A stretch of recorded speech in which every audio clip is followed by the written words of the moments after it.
Ever wondered how the Senate passes a long-awaited aid bill? Well, let's dive right into the recent whirlwind of political action. The Senate, in a rare show of unity, passed a bipartisan aid package. This isn't just a few $1 million we're talking about. Oh no, we're dealing with billions here. This package is set to provide a staggering $60 billion to Ukraine, $26 billion to Israel, and $8 billion to Taiwan. Now, that's what you call a global financial windfall. It's like a geopolitical version of Oprah's car giveaway, isn't it? You get $1 billion, and you get $1 billion, and you get $1 billion.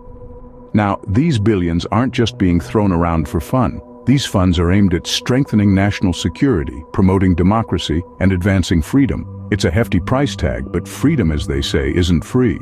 And guess who's set to sign this bill into law? None other than President Biden himself. It's like signing a mega check, but instead of going to one lucky lottery winner, it's heading to 3 different nations. Talk about spreading the wealth.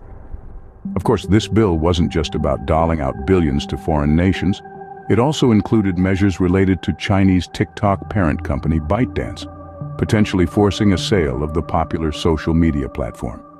But we'll dive deeper into that juicy bit in our next scene. So, just like that, the Senate has managed to distribute billions of dollars across the globe, if only they were as generous with our tax refunds, right? But wait, this isn't just an aid package, it's also a social media drama. Yes, folks, you heard it right. This isn't just a story about billions of dollars in aid to Israel, Ukraine, and Taiwan, it's also about the TikTok twist. So let's dive right into it. The legislation that's just been passed has some additional measures that directly impact the Chinese TikTok parent company ByteDance. It's like a surprise plot twist in a blockbuster movie. Nobody saw it coming. This part of the bill could potentially force a sale of the popular social media platform. Now let's pause for a moment and let that sink in. TikTok, the platform that's taken the world by storm with its short, catchy videos, could be up for sale. It's like finding out that your favorite coffee shop might change owners. You're left wondering, will my beloved caramel latte still taste the same? This decision, if it comes to pass, could have significant implications for the tech industry. It's like a game of chess where a single move can change the entire course of the game. The tech giants are waiting in the wings, watching the game unfold, ready to swoop in and grab the queen, in this case, TikTok. But it's not just the tech industry that's affected. It's also the billions of social media users worldwide. We're talking about the folks who've made careers out of TikTok, the ones who've become overnight sensations, and those who simply enjoy scrolling through the endless stream of creative content. Imagine the global sigh of relief or collective gasp, depending on which side you're on when the news breaks. It's like the final minutes of a nail-biting sports match where the entire stadium is holding its breath, waiting for the final whistle. And there you have it. From aid package to tech takeover, this bill really does have it all. All that's missing is a cameo from the Kardashians. Now, it wouldn't be politics without a bit of infighting, would it? There's something about the corridors of power that just seems to breed disagreement. And this bill was no exception. The political landscape was a battlefield as this aid package made its way through the legislative process.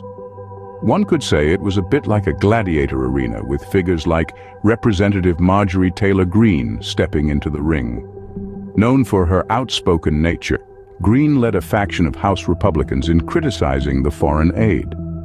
Why are we sending billions abroad when we have problems at home, they asked, voicing a sentiment that is not uncommon in the political sphere. After all, a government's first responsibility is to its own people, isn't it? But this bill was about more than just aid. It was about national security, about promoting democracy and freedom in regions of the world where these values are under threat. It was about showing that, despite our differences, we can come together for a common cause. It was about proving that we are bigger than our individual parts. And so, despite the political battles and the GOP infighting, despite the criticisms and the questions, the bill passed. It wasn't just a victory for the lawmakers who supported it, but for the principle of bipartisan cooperation. Because in a world that seems increasingly divided, it's refreshing to see that we can still find common ground. The passage of this bill is a testament to the power of politics, not just the infighting and the disagreements, but the ability to come together for a greater cause. It's a reminder that despite the challenges, we can achieve great things when we put aside our differences and work together. So, there you have it. From billions in aid to social media scandals, this bill has seen it all. And people say politics is boring.